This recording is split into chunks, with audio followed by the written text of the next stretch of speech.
But speaking of practice, it's time to cook, and today's menu is Thai green curry.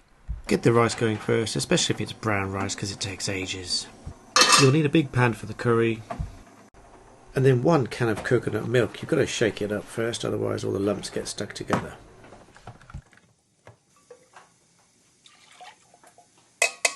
You'll need green curry paste because what's the point in making your own when they make it better? So 3 spoons later we'll be back to the carrots, and you might want to throw in some cauliflower. Make sure you get the sauce on the heat, otherwise we're all wasting our time. So as for those carrots, you've got to make sure they're well peeled and make sure the camera doesn't fall over. Because like any human being, it's going to be dazed for a little while afterwards. So you're going to take about 2.5 of these carrots, or 2 large ones and a small one. You're going to take all the peel off, make sure that's out, because it just doesn't taste very good. And then you're going to chop them into thin slices so that they'll cook better when they're in the curry.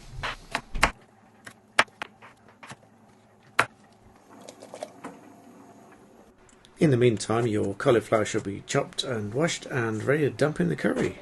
And now for probably the main ingredient, the chicken. If it's chicken breast, you want to cut them in half so they're not too thick.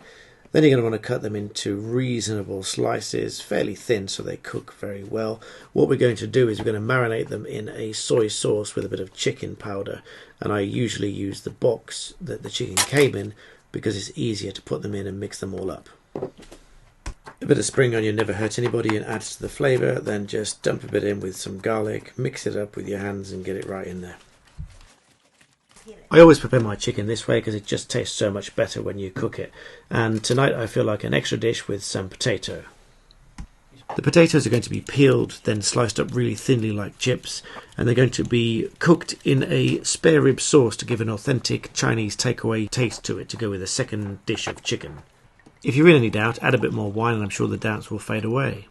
With a hot wok and a bit of groundnut oil, a bit of coconut oil, get it really hot, move it all around, prepare a few Chinese peppercorns, dry spices, wait for the wok to get hot, dump the chicken in, move it around, handful of this and a handful of that.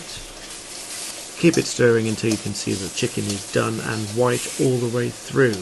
Make sure it's white in the middle, otherwise it's raw and you're going to get ill, so don't do that. Same goes for the second dish of chicken, really. Same preparation, dump the chicken in. This time you're going to use the spare rib sauce or shallot sauce or frankly any other kind of sauce you can whip up because they all taste great. Take the chicken out and then dump the makeshift chips in and use whatever sauce you chose to use. Fry those up for a bit before you add the chicken back into the mixture and the whole thing will taste great, I promise, and it only takes about 15 minutes. Then you've got not 1 but 2 delicious dishes to serve to your loved ones and or significant other. Not forgetting the brown rice, which should hopefully be done by now, and then you have a delicious meal to devour.